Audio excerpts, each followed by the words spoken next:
और 30 रुपए का विस्पर भी दे सकते हैं, कल को जीन पैंट भी दे सकते हैं, परसों को सुंदर जूते क्यों नहीं दे सकते हैं, नर्सों को वो नहीं कर सकते, और अंत में जब परिवार नियोजन की बात आएगी तो निरोध भी मुफ्त में ही देना पड़ेगा, है ना?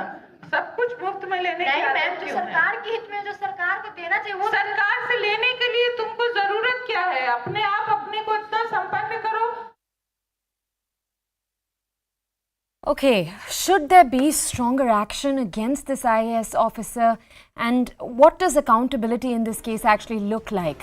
You can call us in on 01204341895. We'd love to hear what you have to think of when it comes to this incident. Remember, this very senior IAS officer is also a senior Bihar official. Apart from being a senior Bihar official in Bihar itself, worryingly, she is the Principal Secretary of the Women and Child's Welfare Department, and she heads the Bihar Women and Child Development Corporation.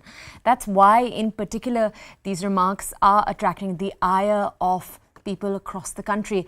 Now, in particular, apart from this, we also are given to believe that she was asked about repairs required when it came to the girls' bathroom at that same event. And to that answer too, she asked, do women and men in your home use the same bathroom? Why do you keep asking for things?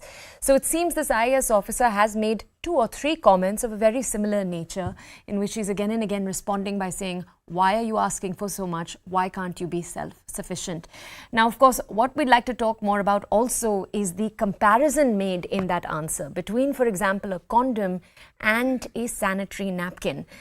We obviously are all aware of the differences, particularly the fact that periods are obviously involuntary. They come to a woman once a month, whether or not she likes it, and therefore they should obviously be considered in a different category for something like, as we're talking about, condoms. Just to give you an example, there are countries around the world that already provide tampons and sanitary napkins for free. So it isn't entirely unprecedented when this young student is asking this question. Anyway, to go to what Harjot Kaur Bamra, who is the chairman, the IAS officer who's made this statement.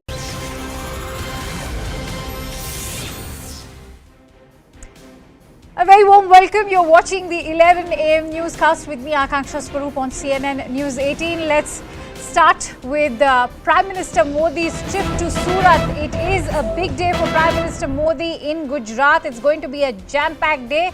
As you can see, those are the latest visuals that we are bringing to you of the Prime Minister's cavalcade, which has just arrived in Surat. And remember, Surat is only the first stop as far as the Prime Minister's visit is concerned. There's Bhavnagar and Ahmedabad also on his itinerary today. For more details, let's quickly go across to our correspondent Siddhant Mishra, who's tracking the latest from Surat. Siddhant, take us through what we can expect from this visit in Surat. It's of course going to be very crucial, considering, as we all know, that Gujarat is all set to head into assembly elections. Well, yes, it's a very important visit of the Prime Minister, and this is perhaps for the second time he's coming to Gujarat. First time he came in August end, and this is the second time he's coming to Gujarat. One roadshow is currently underway in Surat, where I am reporting from. So this is a Limbayat area of Surat. Now this area has migrant population. People coming from various states like Gujarat, Uttar Pradesh, Jharkhand, Bihar, they all live here, and they have a special connect with the Prime Minister, what Prime Minister has done for industries in Surat when he was the CM, and in fact after becoming the Prime Minister. And this is perhaps the reason behind me also. You can see large number of people have gathered here to catch a glimpse of Prime Minister. These are BJP Karyakartas, and in fact the locals have come on the road, and it is getting really challenging for police to control the crowd, because they are trying to break the barricade and reach near to the convoy of Prime Minister. Thousands of people have gathered here on 2.5 kilometer long stretch where I am reporting from. Prime Minister is going to lay the foundation stone of several projects, and in fact going to inaugurate the Dream City, also the Biodiversity Park. It is going to be inaugurated virtually, and the funds will be allocated for the betterment of sanitization and water drainage system in Surat. So festive season is going on, and today is the double festive bonanza for people of Surat. On one end, they are fasting in Navratri, they are playing dandiyas and doing garbas. On the other hand, Prime Minister is in town, with lot of schemes, projects for the people of Surat. And this is a reason that, trust me, the entire city has been decked up. The decorations have been done not just by the authorities, but even by the locals and NGOs have come forward to decorate the city, because they are telling me that it is a double bonanza for them. Prime Minister is in town. He's also going to launch his schemes. Surat is going to get one new biodiversity park. Surat will also be getting the dream city today itself. So excitement and enthusiasm can be seen here on the roads of Surat city. Absolutely. Prime Minister is heading towards the venue. Right. It's very interesting, Siddhant, how you describe the excitement on ground level, considering it is the festive season, and we all know that Gujarat is really big on the festival of the Navratras. Having said that, going by what the Prime Minister had to say in his tweet, he's also mentioned that he'll be his programs, which will be spread over a period of 2 days, will be covering different sectors of development within the state of Gujarat, and will also be targeting various different parts of Gujarat. So how crucial is it for the Bharatiya Janata Party and for the Prime Minister himself, who, as we all know, Gujarat happens to be his home turf, how he's making, what is the messaging that's going across to the entire state before the assembly elections?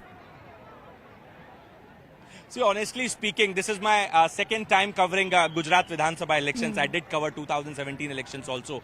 And both the times, even last time also, even in 2014 also, there is always one buzz that this time around it is difficult for BJP. There is too much anti-incumbency. BJP won't be able to be in a comfortable situation. All these talks go on before the election. But trust me, for the people of Gujarat, Prime Minister is a showstopper. Many leaders come from Delhi, do their campaigns, interact with people, and claim that they are going to do in the elections. But people of Gujarat have a different connect with Prime Minister. Also, they look up to him. They feel proud that the state has given Prime Minister to the country. Behind me, you can see, if we can cut, that how people are chanting Modi, Modi. I could also see Jai Shri Ram chants behind me. If you have time, I can go and interact with people present here. We can speak to them and get a sense what do they have to say for Prime Minister.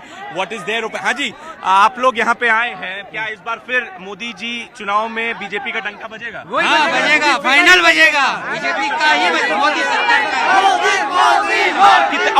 और एक minute मेरे सवाल ले लीजिए. कितने बजे सुबह से खड़े हैं? सुबह से 8 बजे से खड़े हैं.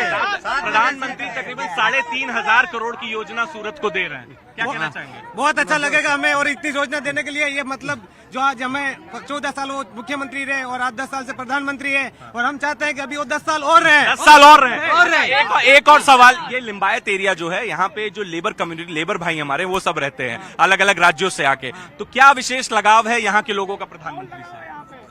जितना भी बिहार से है तो भी अपना बीजेपी है, यूपी से भी तो भी बीजेपी है, और सबको मतलब बीजेपी से लगाव है, और प्रधानमंत्री से और ज्यादा लगाव है. बीजेपी ने काम किया है. हाँ, काम किया है. एक बार फिर से हर Modi. Enthusiasm here on ground. These are the local people, BJP karyakartas. They are saying that Prime Minister is going to be the Prime Minister for next 10 years also. We have a special place in our hearts for the Prime Minister. So this is a reality here on ground. Trust me, today is Prime Minister's official visit. It has nothing to do with politics. It has completely nothing to do with the state unit of BJP. Right. But look at the people on ground. Like, which politician gets such kind of reception, such kind of fan following on his official visit? Nobody, I think. Nobody. If it had been a BJP's event, I could have understand. that these are BJP karyakartas, they have been brought here by the party, but it is an official visit of Prime Minister. So this is the charisma, this is the fan following of Prime Minister Narendra Modi here in Surat, and you know, and he is confident when it comes to Gujarat. 3,400 crore schemes will be launched today in Surat. Again, approximately 4,000 crores will be given to Bhavnagar for the developmental works. Then he'll also be doing Durga Aarti in the evening. So 2 days packed, completely packed for Prime Minister, and he's going to spend in his home state, Gujarat. Back to you. Absolutely. And you know, it's important to talk about this personal connect that the Indian Prime Minister has with the state of Gujarat, which of course is very evident on the ground level as well. Something that you in fact focused on while speaking to all those people who have gathered to welcome their Prime Minister in his home state. Having said that, it's also, I think the love is also a byproduct of the kind of investment that is coming from the centre. Speaking of which, Siddhant, do take us through the kind of projects that will be inaugurated by the Prime Minister, first in Surat, and then of course later on. I'd also like you to touch upon the Prime Minister's itinerary as far as Bhavnagar and Ahmedabad are also concerned. Look, since he has ever since he has become the Prime Minister, he knows the importance of his home state. At the same time, he strikes balance between the developmental schemes, projects going to Gujarat and projects going to the other states also. So this is a skill of a Prime Minister, how to strike a balance. And Gujarat has got enough. In last, since he became the Prime Minister, the industries have come here, the projects have come to Gujarat. Let me speak to some women कार्यकर्ताs of BJP here. Ma'am, आप लोग BJP से जुड़े हुए हैं? हाँ. कितने बजे सुबह से खड़े हैं? 5 बजे से. और प्रधानमंत्री जी को देखा आपने? हाँ, देखा. अच्छा, ये बताइए कि बहुत सारे जो पॉलिटिशियन है वो दिल्ली से आ रहे हैं, कह रहे हैं इस बार बीजेपी की स्थिति गुजरात में खराब हो सकती है. क्या कहना चाहेंगे? 27 साल हो गया, अब तो दूसरी पार्टी को मौका दें. I asked them कि 27 साल हो गया, अब दूसरी पार्टी को मौका देना चाहिए, and they started chanting Modi Modi. कोई नहीं आया. जो बायोडाइवर्सिटी पार्क आ रहा है उसको लेके एक्साइटेड है, जाएंगे उस पार्क में? नहीं. क्यों? हमको सिर्फ मोदी चाहिए, पार्क नहीं चाहिए.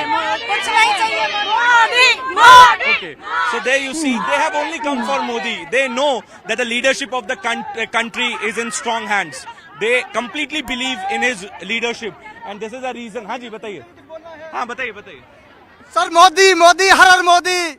Modi, Har Har Modi. So this is the fan following of Prime Minister in Surat, and you know this complete stretch behind me is jam packed with people. In fact, there have been attempts to break the barricades and come near to Prime Minister's convoy.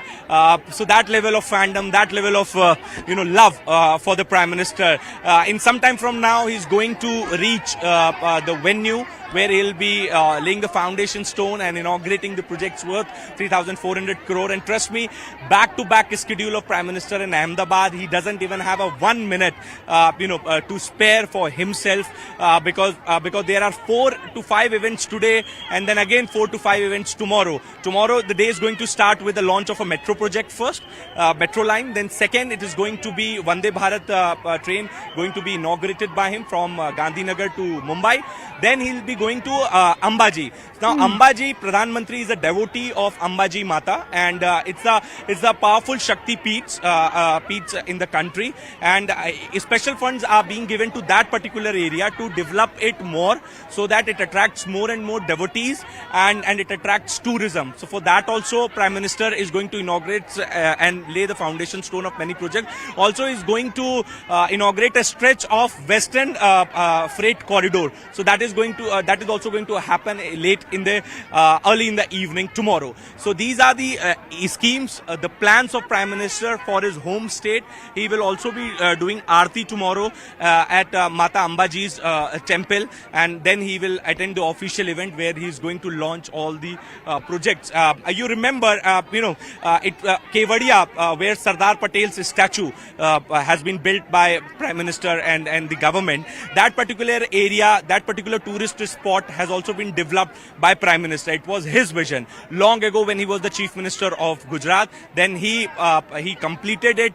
He now the entire city has become the successful tourist hub and generates revenue for government of Gujarat. So that is the vision of Prime Minister. That is a dream he sees for his home state, and this vision only makes people love him more and more with each passing year. Very rightly said, Siddhant, and it is perhaps the love for his home state that is also translating into the love that we see coming in, not just from the Karyakartas, but of course all those masses, the Gujaratis who've all, as we can see, gathered there to welcome Indian Prime Minister. Having said that, it's interesting how you've highlighted the projects that will be inaugurated by the Prime Minister. It's also important to talk about how these projects that he'll be inaugurating will be targeting various sectors in the state, because you're talking about the biodiversity park, which of course is also going to tap into the ecology and the cultural diversity of the state. Then we're looking at the CNG terminal, which will be inaugurated in Bhavnagar. We're also looking at yes, and we're also looking at the sports sector as well, because we know that in Ahmedabad the 36 national games open, he'll be opening the grand ceremony there. So how this has been a holistic approach on part of the Prime Minister to actually focus on various sectors in the state? Well, he knows Gujarat in and out. He has served this state for 2.5 terms, and he knows which area needs what kind of facility from government, which area requires water, which area requires industry, which area requires a school. He knows it each in and out, and in fact, he has people, those who give him timely report on what is happening in Gujarat, and he keeps monitoring the developmental works in Gujarat. And in fact, he despite being the PM, he keeps on taking the review meetings also. He's so possessive as far as the state of Gujarat is concerned. And in fact, people also know about it, because in every Navratri he prefers to spend some time. He takes out time from his busy schedule and spends in Gujarat amongst his people, with his people, goes and do and also attends many Durga pandals, aartis at several Durga pandals. So that is a connect. This time around it is special and it is relevant also because it's a poll bound. Elections are going to happen before the year end, and also one very important point I would like to mention here. Last time around, when there was elections happening in Gujarat, many were claiming, in fact all the political pundits were claiming that BJP is going to suffer loss in Surat city. Reason was demonetization and GST, because there was a perception which was built that the businessmen suffered huge losses post demonetization GST. But trust me, when results came, everyone was in shock, because out of 18 seats, BJP managed to get 15. So this is only because of the decisive leadership of Narendra Modi. Right. I'm going to request you, Siddhant, to stay with us. In the meantime, let's also take in a quick opinion from Tehseen Poonawala, who is a political analyst and joining me on the phone line. Tehseen, how would you like to interpret the Prime Minister's jam-packed visit over the next 2 days in the state of Gujarat? A host of infrastructural projects. In fact, these projects are going to target various sectors in the state. I'd like to take your thoughts on this. Good morning, Akansha. Thank you so much for having me. The Honorable Prime Minister, every time there's an election, because the Honorable Prime Minister is only busy in electioneering, not in running the country, therefore the economy of the country is contracted, has the same spin in every single state election, that a massive development project is being unleashed by the Honorable Prime Minister. But tell me, where have you seen even one of these projects fructifying or this money being released? For example, Bihar. You remember, Honorable Prime Minister on the mic, how much money does Bihar want? 20,000 crores, 30,000 crores, 40,000 crores, 50,000 crores, as if he was getting it from some shakha in the RBI, and ultimately ended up giving Bihar nothing, giving Kashmir nothing, giving none of the states anything. But just keep saying, I'm releasing so much money. If such money was coming, why is India's economy for the first time contracting in 45 years? Why do we have the highest unemployment in the country? Why were 1,65,000 fellows, which is in commission suicide last year, the highest ever in the history of our great nation? So the Honorable Prime Minister's governance is extremely not up to the mark. He's only busy campaigning, and I would suggest if he focuses on running the Would you like to, is it fair to label this as election campaigning when we know that there are also projects that he's going to be flagging off? There are some valid points, of course, that you've shared in terms of the economy of the country. Having said that, but let's talk about grassroots development in the state of Gujarat. We can see it's also translated into the kind of love he's being showered upon by the masses, and the overall development that's taken at the infrastructural level in the state of Gujarat is for everyone to see. It's set a global example, in fact. Let's talk about the development of Gujarat. Amongst all the big states in the country, Gujarat ranks the least on Human Development Index, way behind Maharashtra, Kerala, Delhi, all the big states, big economy states. Number two, let's talk about all the development the Honorable Prime Minister brought. You remember when I was on CNN 18 News Live in 2017 when the Honorable Prime Minister was flying those seaplanes for the elections. What happened to the seaplanes?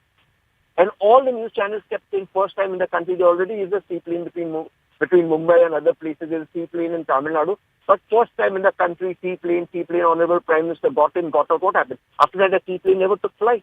So let's understand that the Honorable Prime Minister has a fantastic marketing skill, which I agree. And he's showered by love, that I agree with. But the reality is, on development, India has slipped as a nation. Our economy is contracting. For the first time in 45 years, there's the highest unemployment. Please answer one question. Why did 165,000 fellow citizens commit suicide as per NCRB data? The highest ever in our country. Because there are no jobs and the Prime Minister doesn't talk about it. No, but by inaugurating these various developmental projects, do you not think that there is also the focus on the ease of living for the common man? So for 8 years, we agreed that the Honorable Prime Minister failed, and for 20 years, the Gujarat government failed, of which 10, 11 years, the Honorable Prime Minister was Chief Minister of Gujarat. So they admit it, and I admit that yes, these projects will help people if and when they come through, like that seaplane. But then let's also admit that 20 years there's been a failure of BJP, and therefore it is my prediction that the BJP this time will find it extremely difficult to retain Gujarat. Something is churning in Gujarat which the media is not picking up. There is a discontent against BJP, and I'm not saying that the Honorable Prime Minister is not popular. He is extremely popular in Gujarat. That's his home state. But there is something that is not matching up. Remember last elections, they did not even make it to three figures, the Gujarat BJP, and something is brewing under the surface. You know, when you are talking about the real challenges on the ground level, let's also focus on the reality of it, because let's not forget the fact that, you know, the OBC bloc, that of course has a very crucial role to play as far as Gujarat is concerned. I'd like you to focus on challenges when it comes to the OBC bloc in Gujarat. Yes, of course. Why is the OBC bloc? The Kham, the Kshatriyas, the other backward communities. Right, the barbers, the blacksmiths, the mochis, the darzi. Everyone. But look, here's the fact. Today, you tell me how many new English medium schools have started in Gujarat. Let's talk human development next. Why are amongst the highest anemic women in Gujarat? Let's talk about it.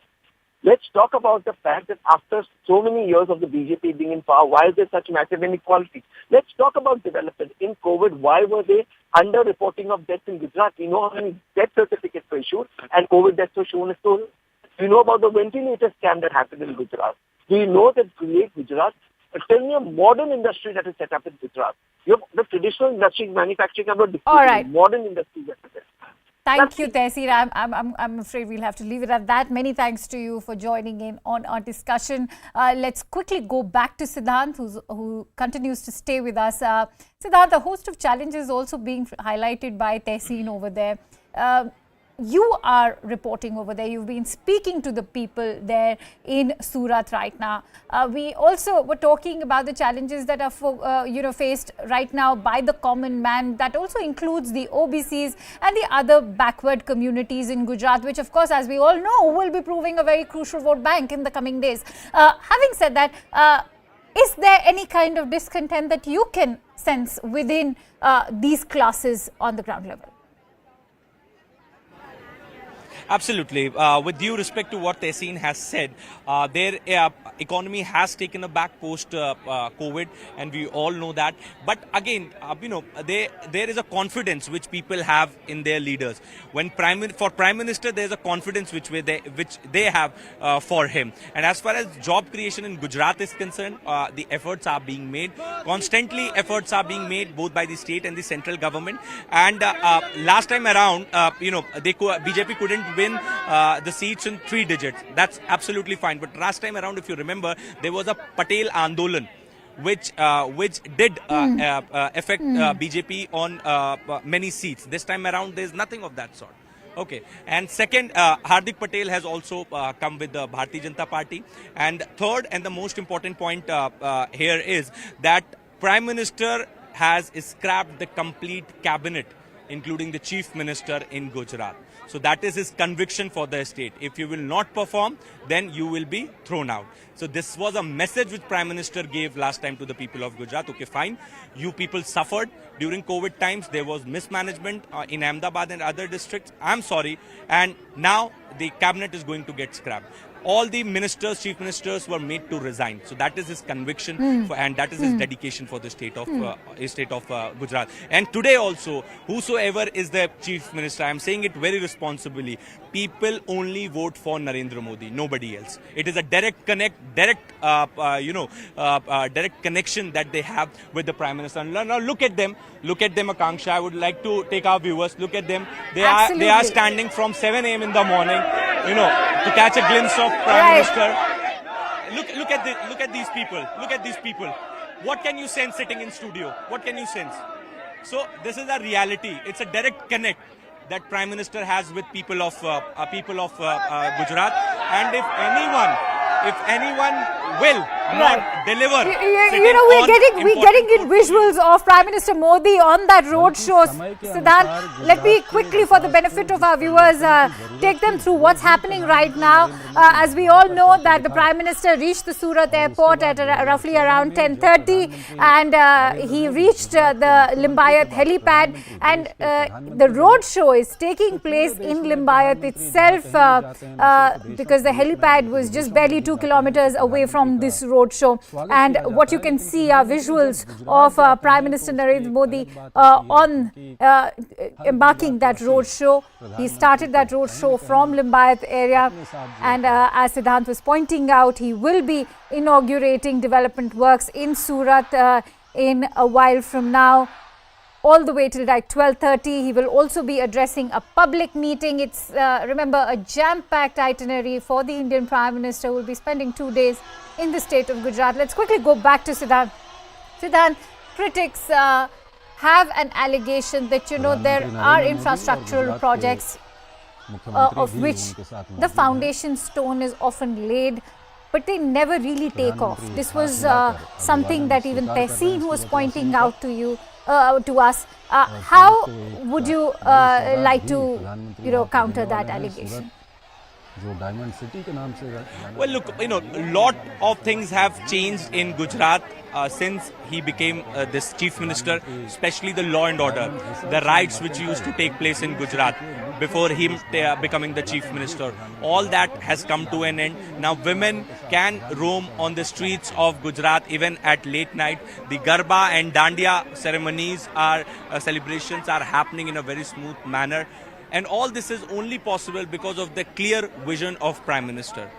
And this is the reason, this is what the people of Gujarat like about him. If he promises something, then he fulfills it. Obviously, no state is perfect. There is problem in every Indian state. Some states don't have budgets, the others don't have good intentions. But in Prime Minister's case, the constant efforts can be seen. He keeps on taking the review meetings also. He's always focused on creating more jobs in Gujarat.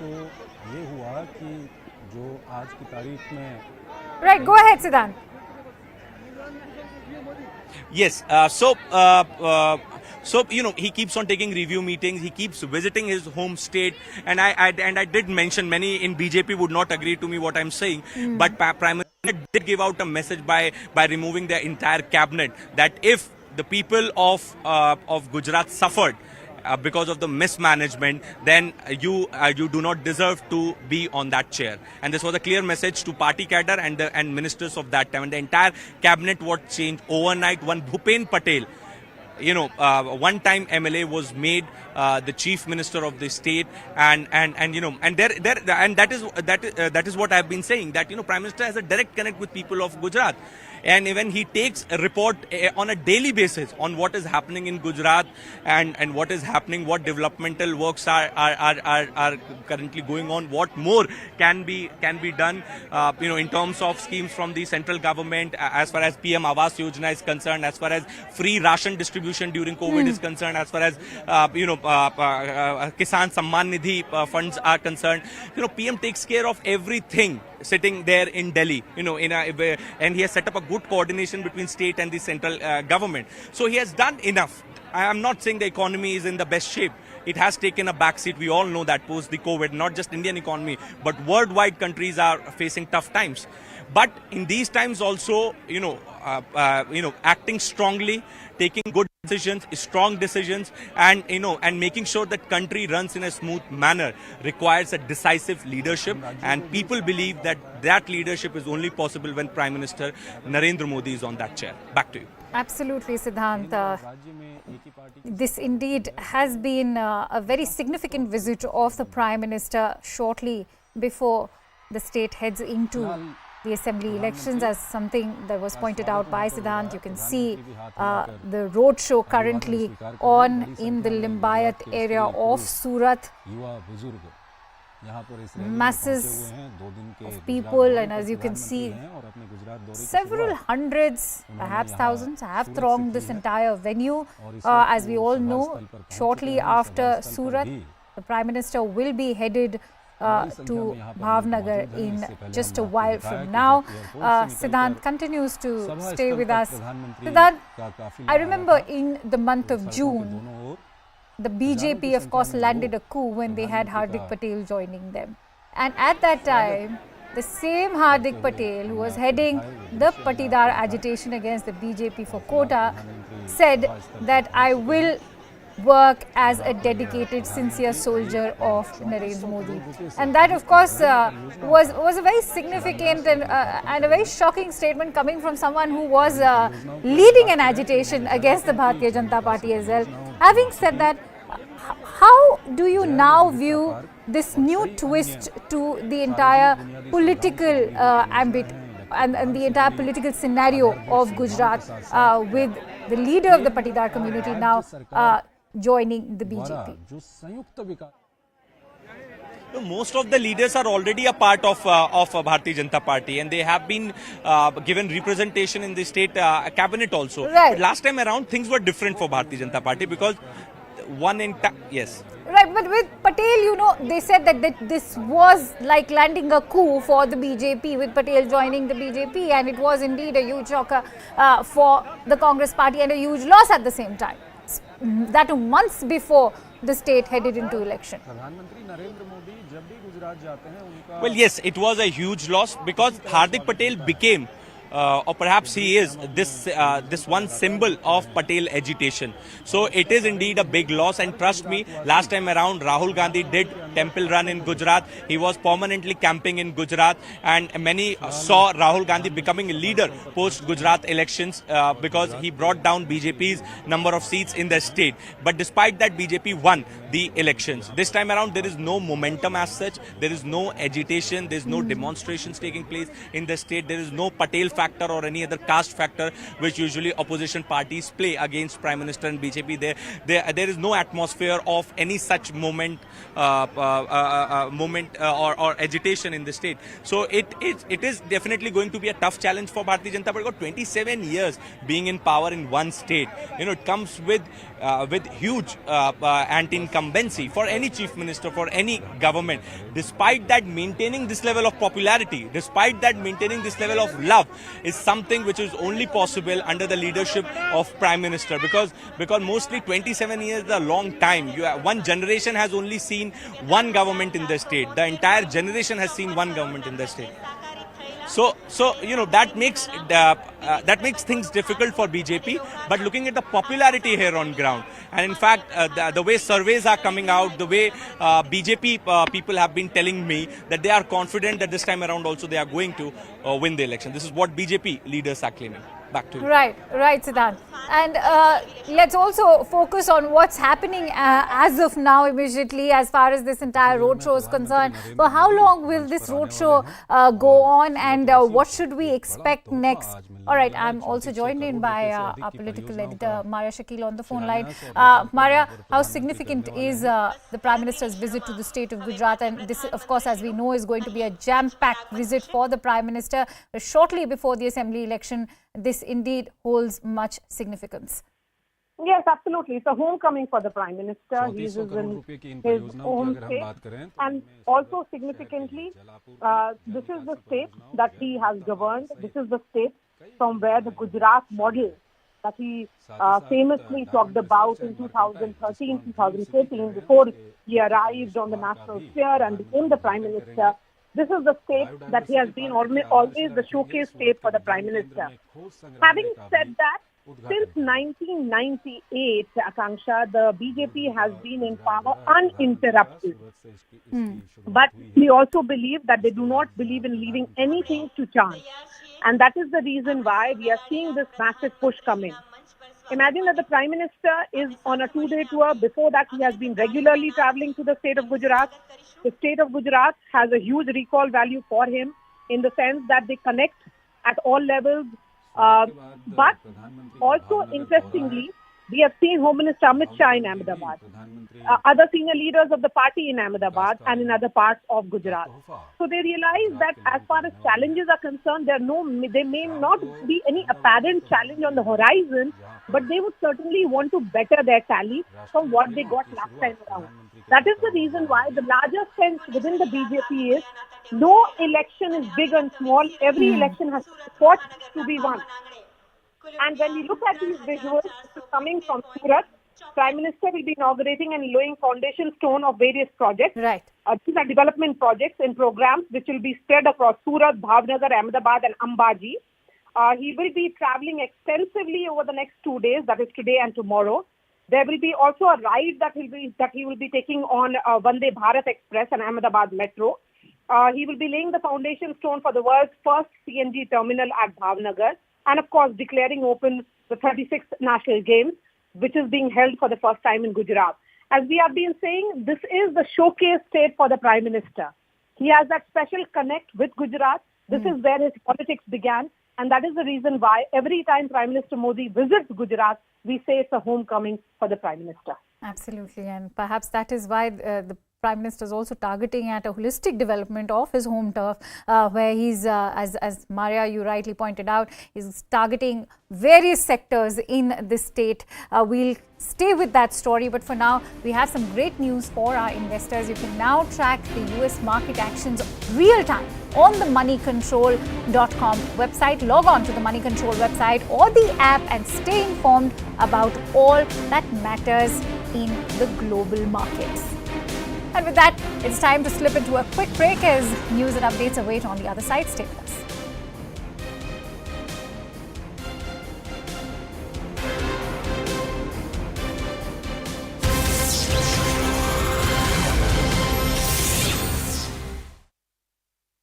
My view is the IAS officer could have suggested, yes, you can start your own small industry or smaller outing in which you can manufacture at a less cost.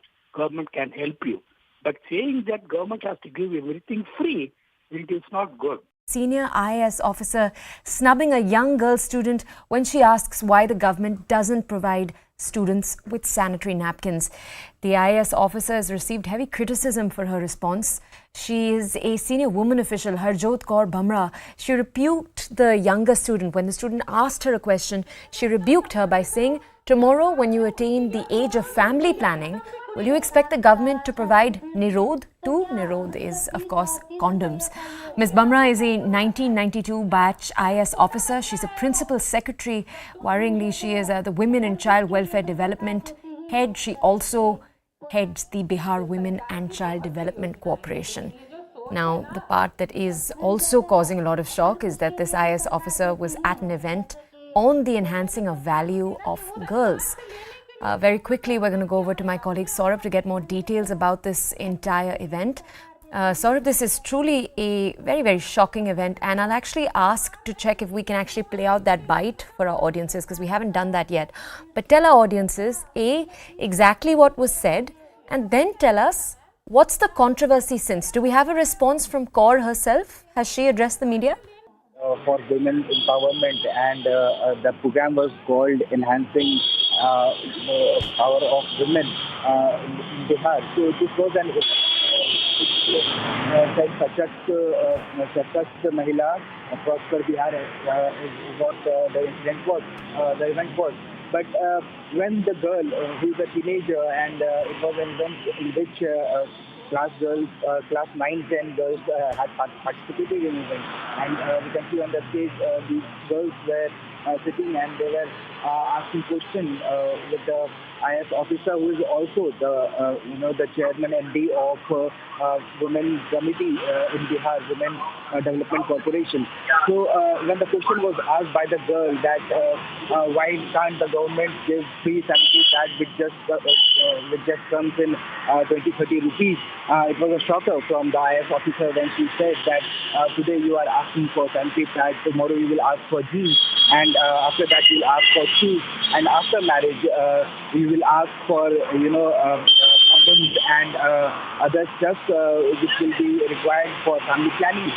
So these kinds of statements came out from Harjot Kaur, who herself is a woman, and she is head of Women Committee and Women Development Corporation of the state. So this was not taken well by the students. In fact, they argued with the IS officer that why does the politician come and ask for vote? Then she replied that if you don't want to give vote, then don't give. Become Pakistan. Who told you to give vote? So this kind of, it showed arrogance of the IS officer. In fact, many others asked several questions regarding jobs and all. They said that the IS officer said that why don't you do something by your own? Why are you dependent on others? So it was kind of event that was meant for motivation, but this all went wrong when the IS officer... Okay, Saurabh, we actually aren't being able to hear you too clearly, so we'll try to improve the connection we have with you. Till then, we told you right now that we'd take you to hear exactly what the IS officer had to say, because part of what she said, I believe, later is that it's been a misrepresentation of what actually took place. So take a look at a bite. This is exactly what she had to say at the event. इस मांग का कोई अंत है? 20 और 30 रुपए का whisper भी दे सकते हैं, कल को जीन पैंट भी दे सकते हैं, परसों को सुंदर जूते क्यों नहीं दे सकते हैं, नर्सों को वो नहीं कर सकते, और अंत में जब परिवार नियोजन की बात आएगी तो निरोध भी मुफ्त में ही देना पड़ेगा, है ना? सब कुछ मुफ्त में लेने की आदत क्यों है? सरकार के हित में जो सरकार... Welcome back. Let's dive into this segment with some big breaking news coming in. This is a massive one. The marital rape case. Now, it's getting legal recognition as far as the issue of marital rape is concerned, and it's been given legal recognition under the MTP Act. Rapes shall now also include marital rape. This is what the country's apex court has had to say, and that sexual assault by husbands can take a form of rape. This is also what the Supreme Court said, and that legal recognition has come during the hearing case of unmarried women seeking abortion rights. For more details, let's quickly go across to our legal correspondent Ananya. Ananya, if you could bring us all those details. This is, of course, a massive development, because I remember activists have been actually pushing for marital rape to be recognized legally in the country. Well, definitely, but this judgment that has come in is a very, very big one, though it's in parlance of safe abortions and legal abortions, wherein it has been clearly said that all women, whether and irrespective of their marital status, whether it's a married woman or it's an unmarried woman, are actually entitled for a safe and a legal abortion. The judgment that has been rendered by Justice D.Y. Chandrachud also says that under the Medical Termination of Pregnancy Act, that is the MTP Act, rapes shall also include marital rapes, because it is a lived reality that women are actually subjected to domestic violence and forced sex, and a child born out of such a relationship is nothing but an assault, and hence there should be a right to such women to conceive such a child. And this judgment is a landmark one, because we remember what happened in Joe versus Wales in the Supreme Court of United States. We also have judgments from other countries. But what is very, very important at this point of time is, and we are talking on a day when the world is celebrating the Safe Abortion Day, that the Supreme Court of India has paved the way for women's rights, has paved the way for a right to every woman, irrespective of their marital status, irrespective of their age, whether it's a minor or a major. Every woman has a right to a safe and legal abortion. This is what the judgment rendered by the Supreme Court of India, the topmost court of the country, says a big leap forward, a judgment that would go down in the history of not only the Indian judiciary but also worldwide. A judgment that says that women who are minors, women who were subjected to marital rape, women who come under the category of survivors of sexual assault, not only by anyone but also by their husband, that is marital rape, shall also be included for the right of a safe and legal abortion. That's what the Supreme Court has to say, a big judgment being rendered by the topmost court of the country. So this whole journey began with a petition being filed before the topmost court of the country, before a bench headed by Justice D.Y. Chandrachud, which says where a woman, a 24-year-old girl, had actually approached the court saying that she wanted to do a medical termination of pregnancy, but the laws does not allow it. The order was dismissed, the petition was dismissed by the Delhi High Court and subsequently was challenged before the Supreme Court of India. The matter came before Justice D.Y. Chandrachud, and now finally we see that this massive judgment has come in from the Supreme Court of India, where each and every woman's right for a safe and legal abortion has been recognized into this particular case. Ananya, as you said that this is a landmark judgment, we'll have a lot to discuss on, and on that note, we are also opening call-in lines to our viewers. Let's also listen in to what our viewers have to say. Is criminalizing marital rape next? That is the question now we are asking, because remember, the Supreme Court has now finally recognized the whole issue of marital rape. Is it not high time for the country also to now criminalize marital rape next?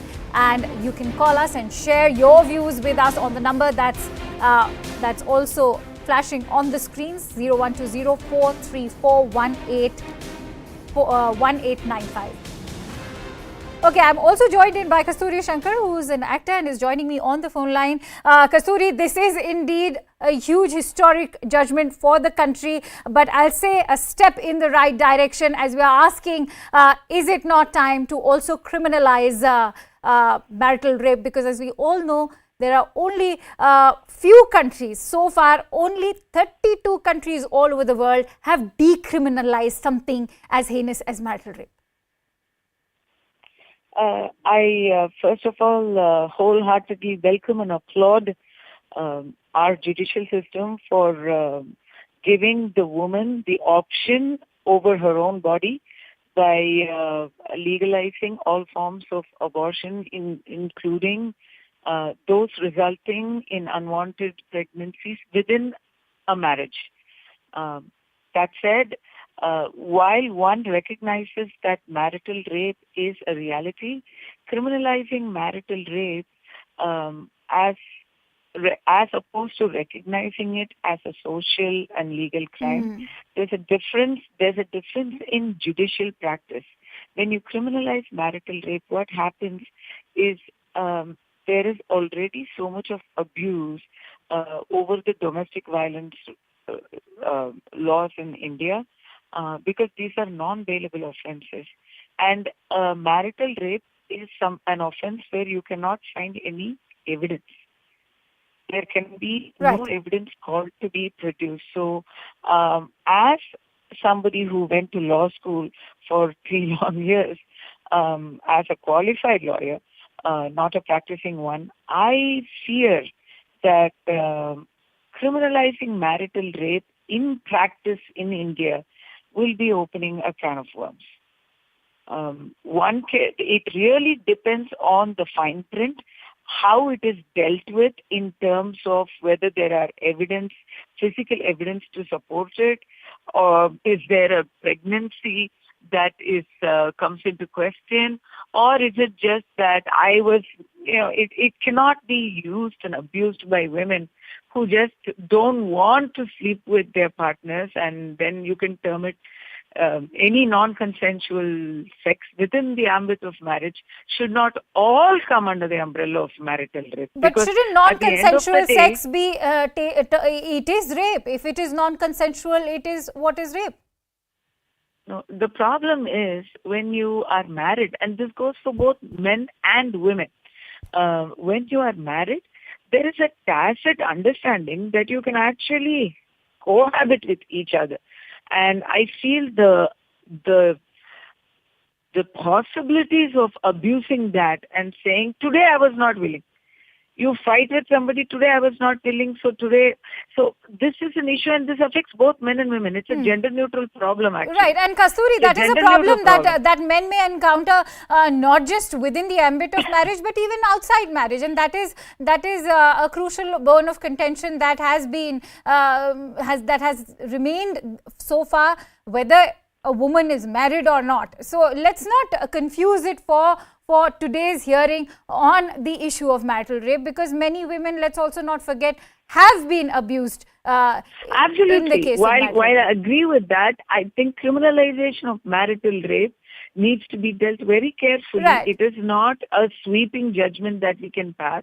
We do recognize that, but one has to be very careful because this is a crime like no other in many, many ways, and you cannot deal with it like you criminalize assault or rape. It is different and it is distinct. Right, but this. Let's also not forget that this is a judgment that has been delivered on International Safe Abortion Day at a time globally when we are looking at progressive. I think the focus should be on the safe abortion. Right. At a time when even countries like America the United are going States back in time and denying women the right to abortion. I'm proud that in India, where the whole world says India women don't have the same opportunities as the rest of the Western world. But in most of Europe and in America, today abortion is illegal for various reasons. And it shouldn't be that way. Abortion should not be illegal for any circumstance, under any cost, unless it is endangering the health of a child unnecessarily. It should not be. A woman should be the master of her own body, and childbearing should be a right that she can decide upon. Absolutely, and that is something what the Supreme Court has also stated today in its hearing. Many thanks to you, Kasturi, for joining in this discussion today. Let's quickly go across to our legal correspondent, Ananya Bhatnagar, who's joining us on this news story. Ananya, I'd like you to focus on the anomalies that were plaguing the MTP Act so far. I believe Rule 3B has played a very crucial role. What is the categorization of the women that were included in Rule 3B of the MTP Act? Well, before this judgment particularly, there were a lot of less rights for the married women. There were rights that married women cannot actually abort a child before a particular week, and in fact the unmarried women only could do it only after 24 weeks of pregnancy, and also that there were some kind of rights that were missing with regards to sexual assault victims, with regards to minors.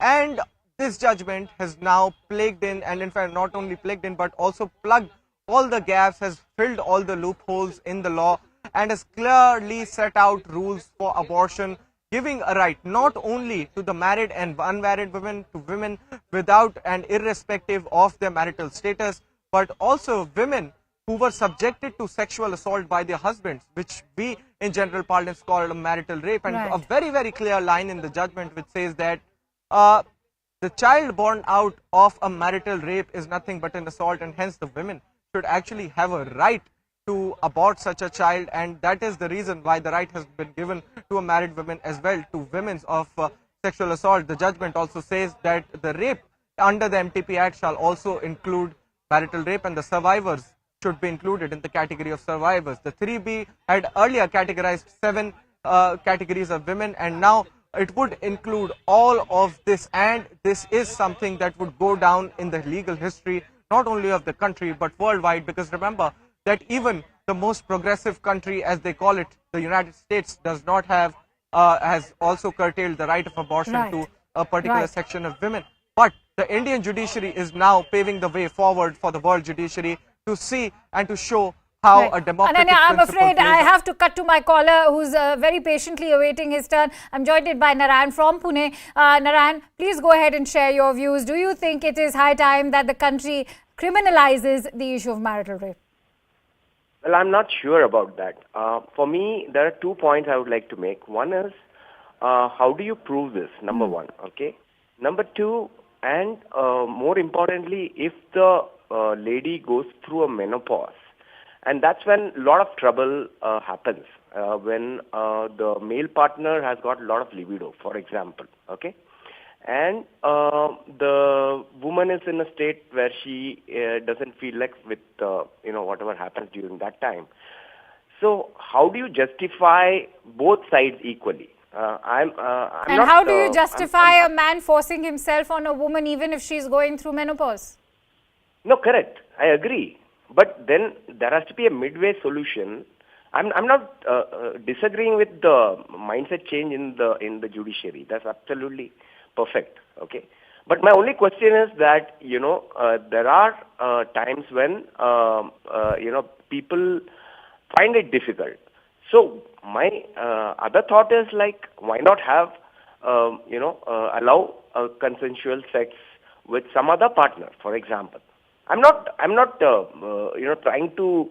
No. You are digressing from the topic, but I'm sorry, I'm running out of time. Many thanks to you, Narayan, for calling in and sharing your views. I'm also joined in by Taira Hassan, who's an activist and is joining me on the phone line. Taira, we're getting in many different views on this entire issue. ये भी कहा जा रहा है कि आप कैसे prove करेंगे कि मैरिटल रेप हुआ, A. B, ये भी कहा जा रहा है, अभी हमारे लेटेस्ट कॉलर ने कहा कि मेनोपॉज जैसी स्थिति में हो सकता है आदमी की कुछ ज़रूरतें होती हैं पर औरत उसे मना कर दे. लेकिन मेरा पूछना ये है, जब तक वो नॉन कंसेंशुअल है तो क्या वो रेप नहीं है? Of course, rape. Marital rape is rape. You can't force it. It's a woman's body, She's not commodity. That man wants to relish it and now he wants to enjoy it. He want to use her as an object for enjoyment. So he will use her. She can say no also. She's a human being. She's not cattle, So these men, they can't treat her like a commodity, use and throw. Whenever they want to come and they want to enjoy, they can use her body. Whether she's willing or not willing, whether she's well or not well. I mean, what is this? The only man has some needs. Also, Tahira, is it not high time for the country now? All right. Is it not high time for the country to criminalize the issue of marital rape? I'll say that what's happened today, of course, is a step in the right direction. But also, let's talk about the need to criminalize marital rape now.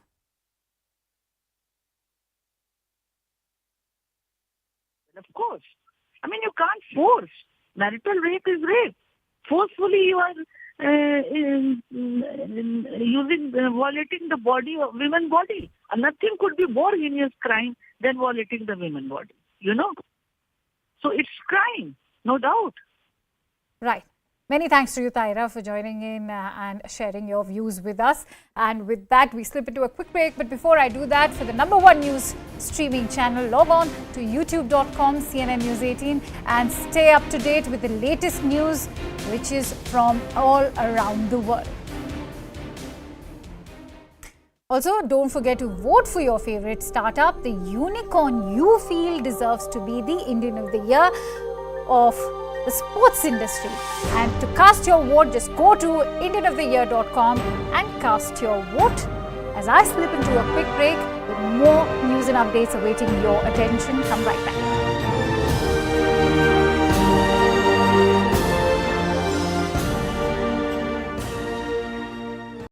और अंत में जब परिवार नियोजन की बात आएगी तो निरोध भी मुफ्त में ही देना पड़ेगा, है ना? सब कुछ मुफ्त में लेने की मैम, जो सरकार के हित में जो सरकार को देना चाहिए वो सरकार से लेने के लिए तुमको जरूरत क्या है? अपने आप अपने को इतना संपन्न करो।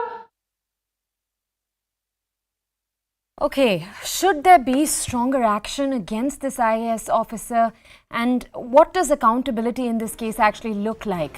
You can call us in on 01204341895. We'd love to hear what you have to think of when it comes to this incident. Remember, this very senior IAS officer is also a senior Bihar official. Apart from being a senior Bihar official in Bihar itself, worryingly, she is the Principal Secretary of the Women and Child's Welfare Department, and she heads the Bihar Women and Child Development Corporation.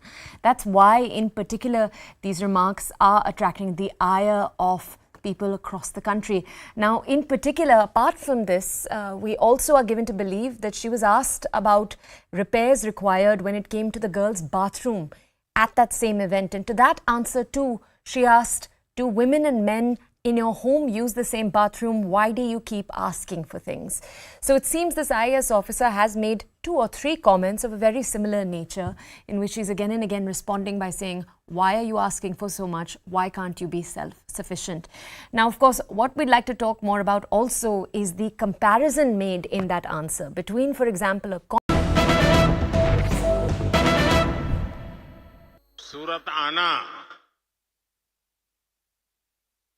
सूरत आना आनंददायक है, अच्छा लगता है, लेकिन नवरात्रि का व्रत चलता हो तब सूरत आने में थोड़ा कठिन लगता है।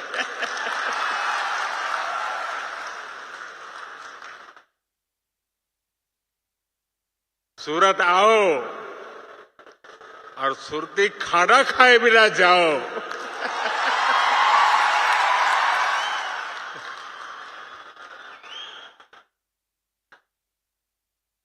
ये मेरा सौभाग्य है कि नवरात्रि के इस पावन अवसर के समय मैं आज और कल गुजरात की धरती पर इंफ्रास्ट्रक्चर, खेल संस्कृति और आस्था से जुड़े कई बड़े आयोजनों का हिस्सा बनूंगा। गुजरात के गौरव को और बढ़ाने का ये सौभाग्य मिलना, आपके बीच आना और आप सबके आशीर्वाद लेना, आपका ये प्यार, आपका ये उत्साह दिनों दिन बढ़ता ही जा रहा है।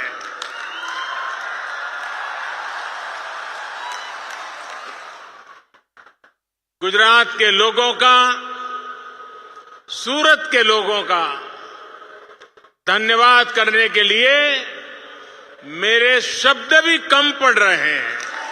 इतना प्यार आपने दिया। सूरत में विकास का लाभ जिस तरह हर घर तक पहुंच रहा है, वो जब मैं देखता हूं, सुनता हूं, तो मेरी खुशी अनेक गुना बढ़ जाती है। इसी क्रम में आज सूरत के विकास से जुड़ी अनेक परियोजनाओं का उद्घाटन या शिलान्यास किया गया है। इनमें से अधिकतर प्रोजेक्ट सामान्य सूरतवासियों को, मध्यम वर्ग को, व्यापारी वर्ग को ये अनेक प्रकार की सुविधाएं और लाभ पहुंचाने वाले हैं। मुझे बताया गया कि अमृत सरोवर, 75 अमृत सरोवर सूरत में उसका काम बहुत तेजी से चल रहा है। इसके लिए भी जिले के सभी साथी, शासन, प्रशासन, हर कोई और मेरे सूरतवासी भी बधाई के पात्र हैं। साथियों, सूरत शहर लोगों की एकजुटता और जन भागीदारी दोनों का बहुत ही शानदार उदाहरण है। हिंदुस्तान का कोई प्रदेश ऐसा नहीं होगा जिसके लोग सूरत की धरती पे न रहते हो। एक प्रकार से मिनी हिंदुस्तान सूरत की सबसे बड़ी खासियत यह है, ये शहर सूरत इस बात के लिए मैं हमेशा उसका गर्व करता हूं, ये शहर श्रम का सम्मान करने वाला शहर है। यहां टैलेंट की कद्र होती है, प्रगति की आकांक्षाएं पूरी होती है, आगे बढ़ने के सपने साकार होते हैं। और सबसे बड़ी बात, जो विकास की दौड़ में पीछे छूट जाता है, ये शहर उसे ज्यादा मौका देता है, उसका हाथ थामकर आगे ले जाने का प्रयास करता है। सूरत की यही स्पिरिट आजादी के अमृत काल में विकसित भारत के निर्माण के लिए बहुत बड़ी प्रेरणा है।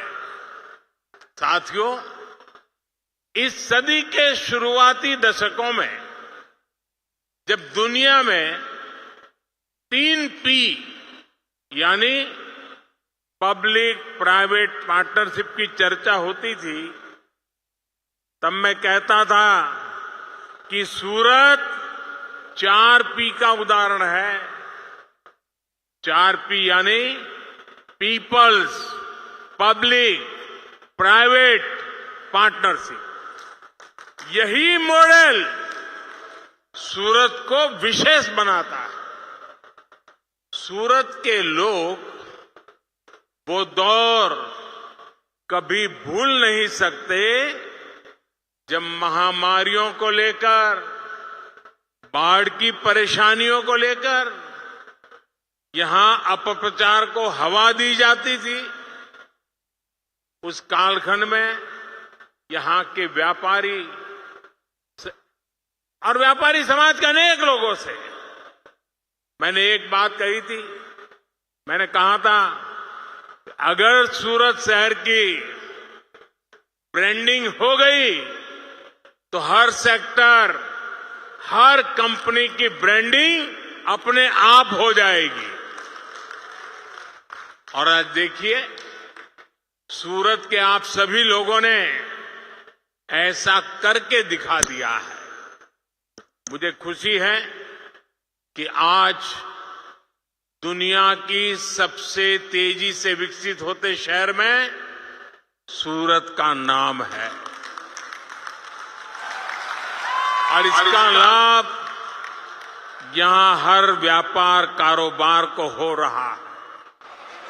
भाइयों और बहनों, पिछले 20 वर्षों में सूरत ने देश के बाकी शहरों की अपेक्षा बहुत अधिक प्रगति की है, तेजी से प्रगति की है। आज हम अक्सर देश के सबसे स्वच्छ शहरों में सूरत का गर्व से जिक्र करते हैं, लेकिन ये सूरत के लोगों की निरंतर मेहनत का परिणाम है। सैकड़ों किलोमीटर से अधिक के नए ड्रेनेज नेटवर्क ने सूरत को एक नया जीवनदान दिया है। 2 दशकों में इस शहर में जो सीवरेज ट्रीटमेंट की कैपेसिटी बनी है, उससे भी शहर को साफ सुथरा रखने में मदद मिली। आज भाकर और बामरोली में नई कैपेसिटी जुड़ गई है। यहां जिन साथियों को काम करते हुए 20 साल से ज्यादा का समय हो चुका है, वो इस बदलाव के बहुत बड़े साक्षी हैं। बीते वर्षों में सूरत में झुग्गियों की संख्या में भी काफी कमी आई है। इन 2 दशकों में यहां गरीबों के लिए, झुग्गियों में रहने वालों के लिए करीब करीब 80,000 घर बनाए गए हैं। सूरत शहर के लाखों लोगों के जीवन स्तर में इससे सुधार आया है। साथियों, डबल इंजन की सरकार बनने के बाद और घर बनाने में भी तेजी आई है और सूरत के गरीबों, मिडिल क्लास को दूसरी अनेक सुविधाएं भी मिलने लगी है।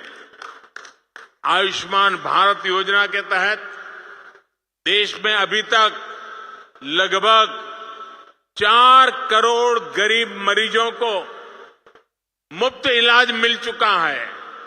इसमें 32 लाख से अधिक मरीज गुजरात के और लगभग 1.25 लाख मरीज ये मेरे सूरत के हैं।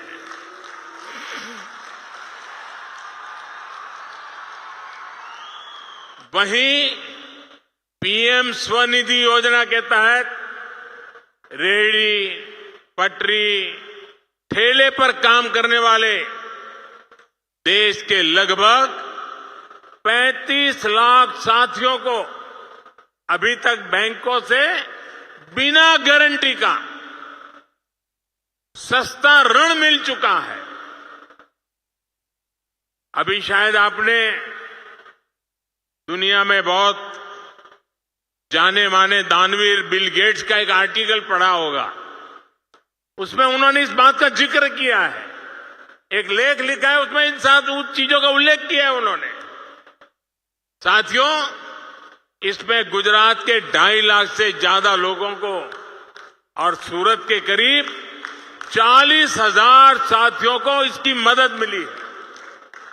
साथियों, सूरत शहर के पश्चिमी हिस्से रांदेर, अड़ायण, पाल, हजीरा, पालनपुर, जहांगीरपुरा और दूसरे क्षेत्रों में आज जितनी चहल पहल दिखती है, वो 20 साल के अखंड एकनिष्ठ परिश्रम का परिणाम है।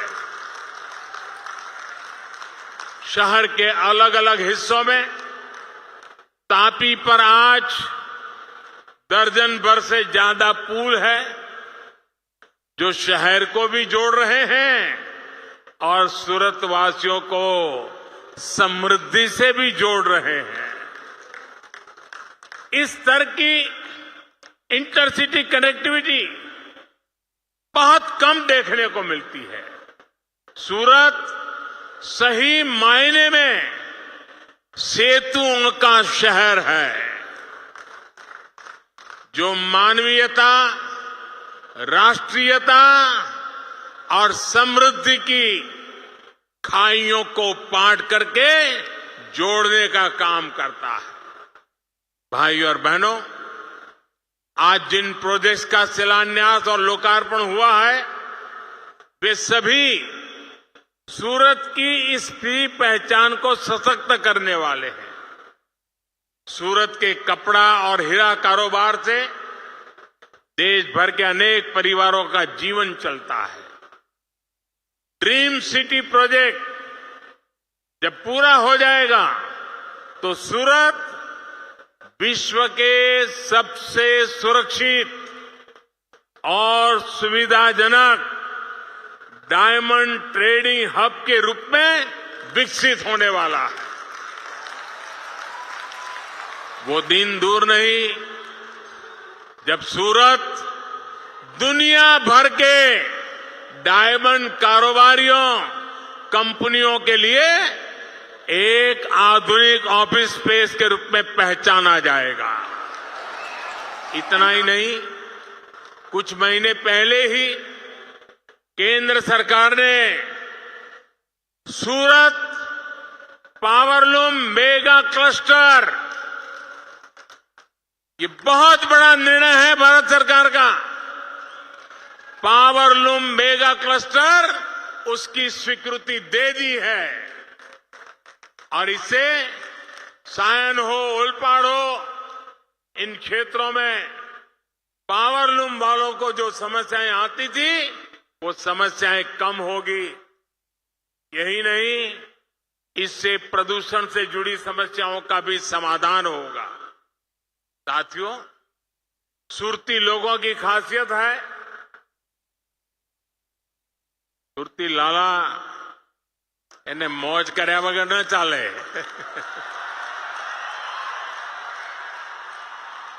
અને બહારથી આવનારો માણસ પણ જોતામાં સુરતી લાલાના રગે રગાઈ જાય। અને હું તો કાંચીનો એમપી છું, એટલે લોકો રોજ મને સંભળાવે સુરતનું જમણ, કાંચીનું મરણ। અને સાંજ પડી નથી કે ताप्ती नदी ने आसपास इलाकों में घूमकर ठंडी हवा का लुत्फ उठाना और कुछ खा पी करके ही घर लौटना। इसलिए ताप्ती के किनारों सहित सूरत को और आधुनिक बनाने के प्रयासों को आगे बढ़ाने के लिए भूपेंद्र भाई और सीआर पाटिल और कॉरपोरेशन से जुड़े लोग, यहां के विधायक, इन सबको मैं बधाई देता हूं आपके इन प्रयासों के लिए। बायोडायवर्सिटी पार्क प्रोजेक्ट के बनने से सूरत वासियों की टहलने की इस आदत को और सुविधा मिलेगी। उठने, बैठने, सीखने के लिए नए स्थान मिलेंगे। भाइयों और बहनों, एयरपोर्ट से शहर को जोड़ने वाली सड़क जो बनी है वो सूरत की संस्कृति, समृद्धि और आधुनिकता को दर्शाती है। लेकिन यहां अनेक साथी ऐसे हैं जिन्होंने एयरपोर्ट के लिए भी हमारे लंबे संघर्ष को देखा है, उसका हिस्सा भी रहे हैं। तब जो दिल्ली में सरकार थी, हम उनको बताते बताते थक गए कि सूरत को एयरपोर्ट की जरूरत क्यों है, इस शहर का सामर्थ्य क्या है।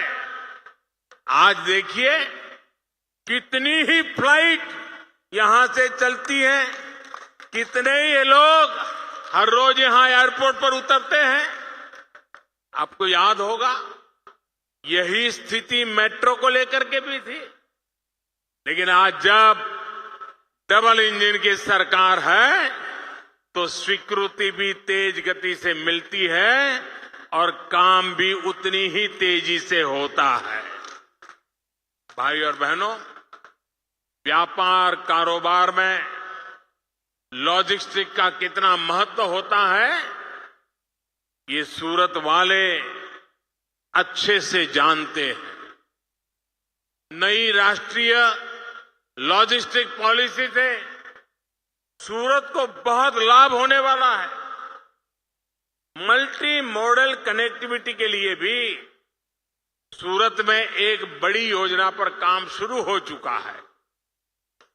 Goga Hazira ropax ferry service ने सौराष्ट्र के कृषि हब को सूरत के बिजनेस हब से जोड़ने में बहुत महत्वपूर्ण भूमिका निभाई है। गोगा और हजीरा के बीच रोरो फेरी सर्विस की वजह से लोगों का समय भी बच रहा है और पैसा भी बच रहा है। सड़क के रास्ते गोगा और हजीरा के बीच की दूरी करीब करीब 400 किलोमीटर के आसपास होती है, जबकि समंदर के रास्ते यही दूरी कुछ ही किलोमीटर हो जाती है। अब ये इससे बड़ी सुविधा क्या हो सकती है? इससे वजह से जहां पहला गोगा से हजीरा आने जाने में 10-12 घंटे लगते थे, वहीं अब ये सफर 3.5-4 घंटे के अंदर अंदर हो जाती है। हम फेरी की वजह से भावनगर, अमरेली और सौराष्ट्र के दूसरे हिस्सों से सूरत आए लोगों को बहुत लाभ होगा। अब परमानेंट टर्मिनल तैयार होने के कारण आने वाले दिनों में और ज्यादा रूट खुलने की संभावना बढ़ी है। इससे यहां के उद्योगों को, किसानों को पहले से ज्यादा लाभ होगा। साथियों, हमारी सरकार सूरत के व्यापारियों, कारोबारियों की हर आवश्यकता को देखते हुए काम कर रही है, नए नए इनोवेशन कर रही है। मैं आपको एक उदाहरण देता हूं। आप जानते हैं कि सूरत के टेक्सटाइल का एक बड़ा बाजार काशी और पूर्वी उत्तर प्रदेश से भी जुड़ा हुआ है। यहां से बड़ी संख्या में ट्रकों के जरिए सामान पूर्वी यूपी भेजा जाता रहा है। अब रेलवे और पोस्टल डिपार्टमेंट ने मिलकर एक नया समाधान भी खोजा है, एक नया इनोवेशन किया है। रेलवे ने अपने कोच की डिजाइन को इस तरह से बदला है कि उसमें आसानी से कार्गो फिट हो जाता है। इसके लिए खास तौर पर 1 टन के कंटेनर भी बनाए गए हैं। ये कंटेनर आसानी से चढ़ाए और उतारे जा सकते हैं। शुरुआती सफलता के बाद अब सूरत से काशी के लिए पूरी एक नई ट्रेन ही चलाने की कोशिश हो रही है। ये ट्रेन सूरत से माल सामान ढो करके काशी तक जाया करेगी। इसका बहुत बड़ा लाभ सूरत के व्यापारियों को होगा, यहां के कारोबारियों को होगा, यहां के मेरे श्रमिक भाइयों बहनों को होगा। बहुत जल्द सूरत बिजली से चलने वाली इलेक्ट्रिक व्हीकल, बिजली से चलने वाली गाड़ियों के लिए भी ये सूरत पहचाना जाएगा। सूरत की नित्य नई पहचान बनती है। कभी सिल्क सिटी, कभी डायमंड सिटी, कभी सेतु सिटी, और अब इलेक्ट्रिक व्हीकल वाला सिटी के रूप में जाना जाएगा। केंद्र सरकार आज पूरे देश में इलेक्ट्रिक वाहनों को चलाने के लिए सरकारों को मदद दे रही है। सूरत इस मामले में भी देश के बाकी शहरों की तुलना में बहुत तेजी से काम कर रहा है, और इसमें सूरत को बधाई देता हूं इस काम के लिए। आज सूरत शहर में 25 चार्जिंग स्टेशन का लोकार्पण और इतने ही स्टेशनों का शिलान्यास हुआ है। आने वाले कुछ समय में सूरत में 500 चार्जिंग स्टेशन स्थापित करने की तरफ ये बहुत बड़ा कदम है। साथियों, बीते 2 दशकों से विकास के जिस पथ पर सूरत चल पड़ा है, वो आने वाले सालों में और तेज होने वाला है। यही विकास आज डबल इंजन सरकार पर विश्वास के रूप में झलकता है। जब विश्वास बढ़ता है तो प्रयास बढ़ता है, और सबका प्रयास से राष्ट्र के विकास की गति तेज होती है। इस गति को हम बनाए रखेंगे, इसी आशा के साथ सूरत वासीओनो जेटलो आभार मानू एटलो ओछो।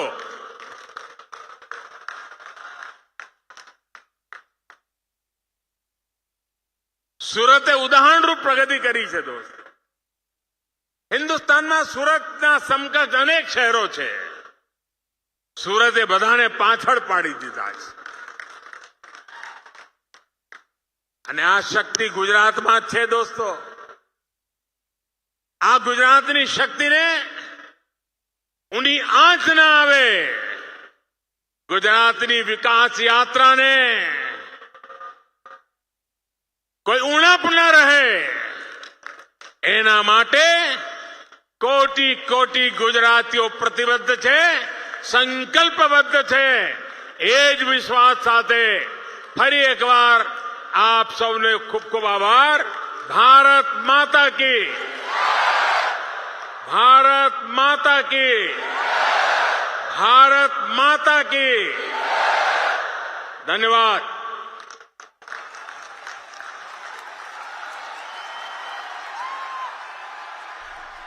Prime Minister Narendra Modi in his home state Gujarat. This is the BJP government's mega developmental push in Gujarat, right ahead of the polls in the state, as Prime Minister Narendra Modi is all set to inaugurate projects worth 29,000 crore rupees.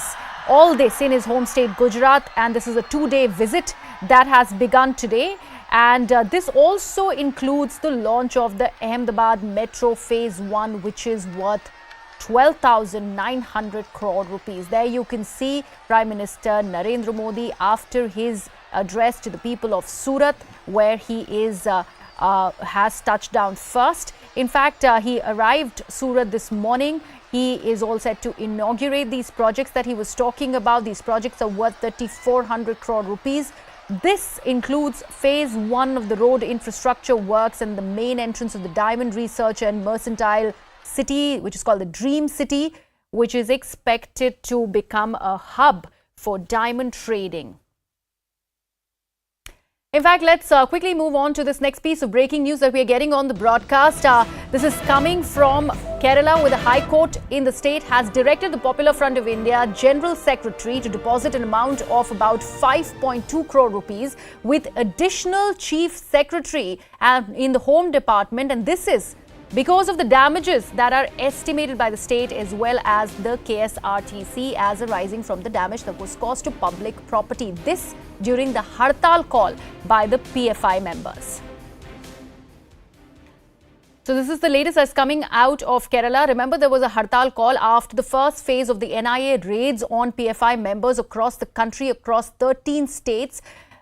Right after those raids, there was a Hartal call that was called in the state of Kerala, and there were violence that was emanated out of the Hartal. These visuals are also there from the 23rd of September itself. These are visuals from Kannur in Kerala. Now, the KSRTC is seeking damages to the tune of 5.2 crore rupees, which is being asked of the PFI. My colleague Manu Bharat now joins me on the broadcast. Manu, this is a development there that was pretty much in the offing because KSRTC had already sought damages considering the violence that came out of that Hartal that was organized by PFI members. Is there any response from the PFI director, the General Secretary, where this amount has been sought by the High Court now?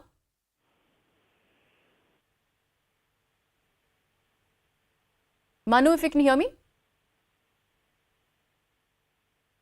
We don't seem to have Manu at the moment. We will try and reconnect, but this is the latest coming out of the Kerala High Court, I beg your pardon. And the High Court in the state has directed the PFI General Secretary, and that is to deposit an amount to the tune of 5.2 crore rupees. This needs to be done to the additional Chief Secretary of the Home Department in the state, and this is, of course, to the towards the damages that were estimated by the state as well as the KSRTC during the Hartal organized by PFI.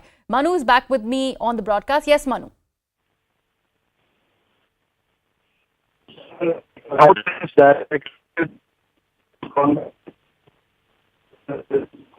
Manu, there's a problem with your audio link. We will get you to fix that, and then we will reconnect with you. This is the news that's coming out of the Kerala High Court, where PFI has been asked to pay for the damages that that the KSRTC buses really had to suffer from during the Hartal violence. The Hartal that was organized by the PFI after the first set of raids by the NIA that were part of this mega crackdown on PFI across the country. These are visuals from those very protest visuals from the Hartal that we were talking about. This Hartal, in fact, happened right after the first set of raids. My colleague Pradeep Pillai also joins me on the broadcast at the moment. Pradeep, this is, announcement by the Kerala High Court. Of course, now the PFI would have to pay for the damages that the KSRTC buses really suffered from during the Hartal. Very much so. As we had reported earlier, the KSRTC had approached the Kerala High Court seeking damages from Popular Front of India, who had originally called for the Hartal, and in which we saw widespread violence, and one of the main targets were the state-run KSRTC buses, the Kerala State Road Transport Corporation buses. The corporation lost about 70 buses were damaged. 11 of its staffers were injured. So very clearly it has approached the court saying that this is our loss and it needs to be paid. It should be paid by the Popular Front organization as they had called for this Hartal, and it caused all the death. Now this order also comes up, very significant order as far as Kerala is concerned, because the state is infamous for violent protests and Hartals, often even, scouting and flouting the High Court rulings. Even in this Hartal, we saw the High Court order 3 years back saying that there needs to be at least a notice of 7 days before any Hartal is called. The court also very clearly said that if the amount is not deposited by the PFI General Secretary within 2 weeks, the state government shall have to take immediate steps to proceed against the assets and properties of PFI attached and ensure that the personal assets of its office bearers also is attached, including the secretary, and the damages paid to the KSRTC. Pradeep, but isn't that already happening? The fact that the Kerala High Court has asked the General Secretary, in this case Abdul Sattar, to pay for this compensation that has been sought by the KSRTC. However, on the other hand, properties and bank accounts are frozen, properties are attached to the PFI members. Kind of a tricky situation for the Popular Front of India. Absolutely. They now, as per the NIA action, cannot and are not free to utilize their funds. So, which is why the High Court has also said that if these properties are not available, you go on to attach personal properties of the office bearers. The action of the Popular Front inciting the supporters and luring them into violent acts cannot be legally countenanced, also said the Kerala High Court. Very significant verdict, very significant order. It's a lesson to all political parties in all such organizations which get into violent protests and, open out violent marches and attacks to prove a point. Now, very clearly, the High Court order is mentioning personal assets. So, as you said, very tricky situation. Either the property of PFI or the personal assets will have to, and the biggest trap is that without that, the orders on their bail petition will not be pronounced. So, you pay up and then we'll consider bail is a clear message from the High Court to the Popular Front of India and its leaders. All right, Pradeep, thank you so much for joining us with all the latest development that's coming out of the Kerala High Court. We now move on to this next piece of breaking news that we are getting on CNN News 18. Now, Digvijay Singh, senior Congress leader, has confirmed that he is very much in the Congress presidential race. Remember, we told you this yesterday, that Digvijay Singh will be filing in his nomination after the drama that emanated out of Rajasthan with Ashok Gehlot's candidature kind of in trouble. Now, there is a confirmation coming in by Digvijay Singh himself. He has in fact confirmed that he is very much in the presidential race.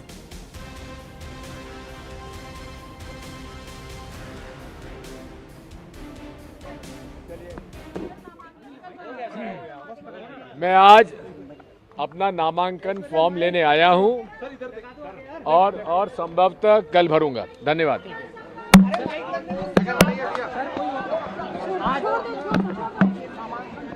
colleague Pallavi now joins me on the broadcast. Pallavi, a confirmation there by Digvijay Singh. However, what happens to all the theories and conjectures that this is sort of a compromise there for the Congress party?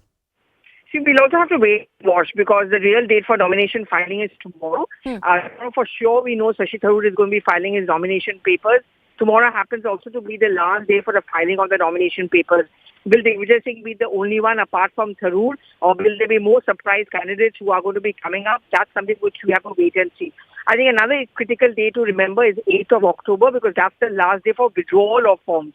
So the real clarity also comes in after that. I mean, there may be many people who file the nomination papers tomorrow and file the nomination paper tomorrow. They end up doing it, but it's the thing that Digvijay Singh giving an indication that he is going to be filing his nomination papers, no clarity yet. Now makes it official by saying that he's come here to collect the forms and also file his nomination. Pallavi, what is happening with the meeting that Ashok Gehlot was set to have with Sonia Gandhi? See, we've been told from the concerned sources that no appointment has been yet.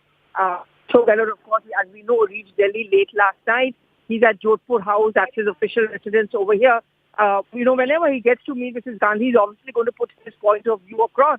But also the Congress High Command has kind of decided that no one can attach any conditions. No one can say that, I am going to be the President and the Chief Minister. So any talks which takes place between the two of them is, of course, going to be minus those kind of conditions. All right. Pallavi, thank you so much for joining us. So Digvijay Singh there confirming his candidature as far as the Congress presidential polls are concerned. I'm also now joined on the broadcast by Mr. Shehzad Poonawala of the BJP. Mr. Poonawala, what do you make of these developments when it comes to this race for the Congress president? We are told now by our sources on ground that it is only Digvijay Singh who is yet to file for his nomination and Shashi Tharoor in the race. You see, all of this exercise is nothing but a farce. In the name of an election, it is nothing but a selection of the most convenient Darbari.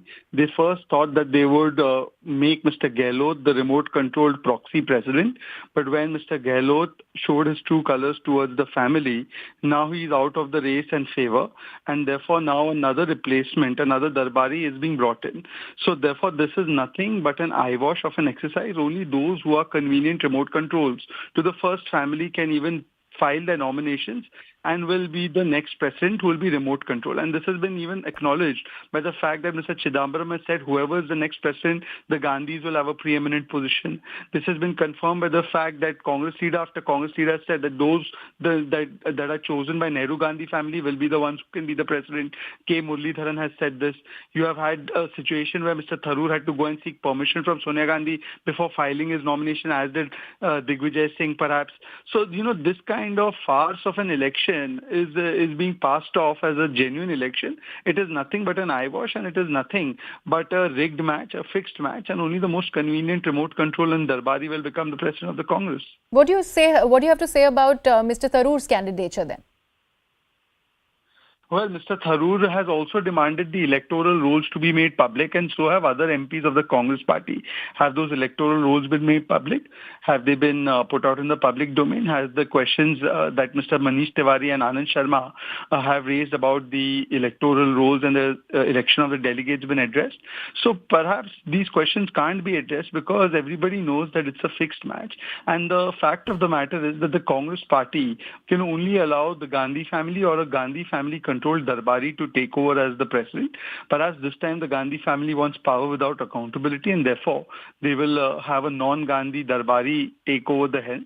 And they were also declaring Mr. Ashok Gehlot as the next president so far. Now why is Mr. Ashok Gehlot being denied suddenly? Why is he not? He said he would file his nomination, but why is he now being said, as per sources, that he is not going to be allowed to contest or he's not going to be allowed to become the president? Okay. So it's clear that it was always a fixed match, and this is yet another evidence or a proof of that. All right. Thank you so much, Mr. Poonawala, for joining us on the broadcast. We've got some more breaking news pertaining to the same story. Now we are told that senior Congress leader Ajay Maken has reached Sonia Gandhi's residence. So those hectic parleys, deliberations, meetings are continuing in the Congress camp. What is all set to come out of it is something that we'd have to wait and watch. This is to do with the situation in the Rajasthan Congress. So before that meeting with Ashok Gehlot that my colleague Pallavi was talking about, we see that once again, one of the observers that was sent to Rajasthan Mr. Ajay Market has reached Sonia Gandhi's residence. He is all set to meet with the interim Congress President Sonia Gandhi, and we'd have to just wait and watch what really comes out of it. We have been told that a disciplinary action is going to be meted out to certain MLAs and members of the Congress party for disobeying the party high command. But what really comes out of this particular meeting is a wait and watch game. These are visuals of Mr. Markan reaching Sonia Gandhi's residence, and we have a reaction as well. All right, we'll play that out a little later for you. We will see if at all we can get in a word by the senior Congress leader Ajay Markan, who has once again reached Sonia Gandhi's residence. We are playing out those visuals constantly. Remember, there's so much of a turmoil like situation when it comes to the Rajasthan Congress. That infighting between Sachin Pilot and Ashok Gehlot, once again abundantly clear.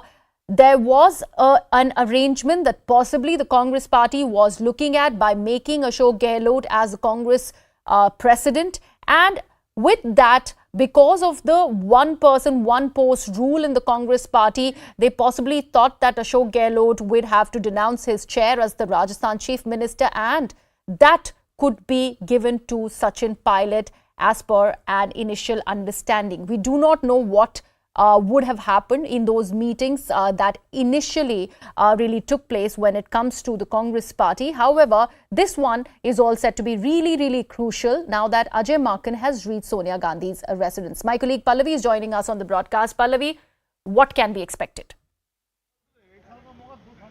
Well, Mr. Markan is over here at the Congress headquarters, and in fact you can see the scene just right behind me. I'm getting you those pictures. That's the election office of the Congress party, and that's where the candidates always collect the nomination papers from. And we just heard what Digvijay Singh said a short while back, that he's definitely going to be the contender. He's going to file his nomination papers tomorrow, and tomorrow also happens to be the last day for the filing of the nomination papers, which ends at 3 p.m. With this, of course, it comes as a huge surprise and a last-minute entry. And are there going to be some more surprises or wildcard entries which come up? But also, I think the bigger question, of course, which is being asked is that will Gehlot opt out of the race? Is he waiting for the green signal? Because the criticism also has been, and there you can see pictures of Digvijay Singh. I'm just going to stay with those pictures for a bit. You can see the pictures of Digvijay Singh actually coming out of the election office and after having collecting his nomination papers. And as we have been saying that, tomorrow, of course, is going to be the last day or the filing of nomination papers. Well, I mean, as I said, I think the important question is, of course, whether Ashok Gehlot is going to be filing his nomination papers. He's waiting for some appointment with Sonia Gandhi. What essentially he's going to tell Sonia Gandhi is that those MLAs who did not turn up for the CLP meeting were not told by him to do so. So he's brushing his hands completely off on that entire crisis which takes place in Jaipur. But also remember, a show cause notice has been given to 3 leaders. One, the RTDC chairperson. 2, of course, are the Congress MLAs from Rajasthan. Will Mrs. Gandhi find it easy to forgive and forget and move on? Will he get the green signal to file the nomination papers for the Congress president? These are those important developments that we need to watch out for. So, Pallavi, before Mr. Ashok Gehlot is given that the clean slate or, a green signal or not, and the clean chit or not, the big question arises because Ajay Markan reaching Sonia Gandhi to meet with her, one of the observers, of course, he has returned from Rajasthan. We've seen that an earlier meeting has already happened. So, do you think those deliberations are currently underway before Mrs. Gandhi goes ahead and meets with Ashok Gehlot? In fact, these are live pictures of senior Congress leader Digvijay Singh there at the AICC. He has gone there to collect his nomination papers, like my colleague Pallavi was mentioning. We're bringing you these live pictures as he's there picking up his nomination papers. He's all set to file them possibly tomorrow. And like Pallavi just mentioned, that 8th of October is the time till a leader can go ahead and also withdraw his nomination. So we'd have to just wait and watch for that date as well. My colleague Pallavi continues to be with us on the broadcast. Yes, Pallavi, we were talking about Ajay Markan's meeting with Mrs. Sonia Gandhi. Well, Ajay Makhan and Mallikarjun Kharge were the two observers who were sent to Rajasthan. Makhan, of course, happens to be in charge of Rajasthan. I think another important meeting which we also need to kind of keep mind of was the one between Mr. Mukul Wasnik and Ashok Gehlot. Was there a message which was taken across by Mukul Wasnik on behalf of Mrs. Gandhi to Ashok Gehlot? Remember, whenever that meeting takes place between Gehlot and Sonia Gandhi, I think both the sides are going to put their point of view across. What a certain section of the Congress party certainly has been upset about is the fact that why did he dictate his term? Why were conditions placed? So if that meeting takes place between the two of them, which we do expect by the end of the day, is this the message which has been conveyed to him that you have to go with an open mind, don't take any message across when you go or any conditions attached? And one condition which everyone has been talking about is the reluctance of Ashok Gehlot to let go of the Chief Minister's post, and even if he has to let go of it, to give it to Sachin Pilot, about whom we know that there's no good equations between the two of them. Right. And Pallavi, what is happening currently at the Congress headquarters? We can also see these live visuals that Digvijay Singh is still inside. What more can you tell us from what you see? No, in fact, Digvijay Singh has just left the AICC headquarters. For a brief moment, he was inside the Central Election Office. We got you those pictures when he was coming out. The procedure is very simple. You just go in, you collect your nomination forms, you fill up those nomination forms. You at least need 10 endorsements. So that 9 delegates will actually have to endorse your nomination papers. And after they endorse your nomination papers, you submit those papers. Tomorrow at 3 p.m., of course, it happens to be the last day of the filing of the nomination papers. If there are more than one contestant, and it certainly seems there's going to be so, that election is going to take place on 17. Counting, of course, immediately begins. Results are out on 19. But 8th October is also an important day because that's also the last day for withdrawal of nominations. So it's not necessary that everyone who's filing the nomination papers will actually end up contesting it. All right. We're also playing those visuals of Mr. Digvijay Singh picking up his nomination papers along with those 9 endorsers who were there. We also have him coming out. We will see if we can get a reaction also from the senior Congress leader. And myself. What do you have to say? You will file your nomination at what time tomorrow? At what time tomorrow, sir? Well, the timing is between 11 and 3. 11. Sir, is it a tri-cornered contest or a two-cornered contest now? Are you going to fight Ashok Gehlot? Wait till 4th, the date of withdrawal. Many people are saying you're going to withdraw your nominations before the date of withdrawal. You will come to know. Is it just a posturing? Sir, is it just a posturing? क्या सिर्फ ये दिखावे के लिए आप कर रहे हैं? पार्टी में Why don't you take me seriously? Sir, आपका सीरियस उम्मीदवार है कि नहीं? Digvijay Singh Pallavi, he goes on to say, why don't you take me seriously? You know, whether it is for posturing or not, that was a big question that was asked of Digvijay Singh, and he says, why can't you take me seriously? However, he's kept it very, very open-ended. He said, wait for the time till nominations can be withdrawn as well. Yeah, which is why we are stressing on the fact that 8th October, of course, is going to become extremely important. You know, there's nothing stopping more and more candidates from filing their nominations. For all you know, there are more surprises which can come up. You know, if you remember just a few days back, Mr. Pawan Kumar Bansal, who happens to be the treasurer of the party, too had picked up 2 such nomination forms. Was it for someone else, and who was it for? Because he had gone on record to say that he's certainly not contesting as the Congress party president. So will there be more names who are going to be thrown up? I think we're going to get a clarity by 3 p.m. tomorrow when that benchmark ends for the nomination papers being filed. But suppose there are 5 people who file the nomination papers tomorrow, there's no guarantee that all 5 of them will actually be there till the end of the race. There are people who withdraw from the nomination, which could happen on the 8th of October. That's really the last day for the withdrawal of the nomination. The real picture actually comes out on 8th. I mean, who are the serious contenders? Who are really going to be contesting the elections? Or is this just a smoke screen when we see the people are coming in, picking up the nomination papers? Digvijay Singh, of course, as usual, very cryptic in his reaction when he said, why don't you take me seriously? Right, Pallavi, thank you so much for joining us with all the latest that's coming out of the Congress camp. We have to wait and watch till the 8th of October as to who really sticks to this race when it comes to the Congress presidential polls. Let's shift focus now to this Next piece of breaking news that we are getting, and this one is about the Bharat Jodo Yatra. Now, ahead of the Congress's Yatra entering the state of Karnataka, Rahul Gandhi's posters were torn in the state. Congress now claims that BJP is rattled, says they are trying a go-back Rahul campaign and will not hide the misadministration of the 40% Sarkar. This is the claim by the Congress party. My colleague Ritu is joining me on the broadcast. Ritu, pretty much on the same lines, the Congress really here saying that it's the BJP behind all this vandalism, saying that they are rattled even before the Bharat Jodo Yatra has entered Karnataka. So you see, Bharat Jodo Yatra will be entering Karnataka on the 30th of September, that is tomorrow, from the Global Pet, and that's where exactly this whole incident also took place, where the flexes, almost around 40 flexes that were been installed to welcome Rahul Gandhi. Along with it, there were also other posters of the Congress, the top leaders from the Karnataka, like D.K. Shivkumar, former CM Siddharamaiah, and as well the MLA from the Gundalpet too. So all the posters were being torn there on the highway which passes through this Gundalpet.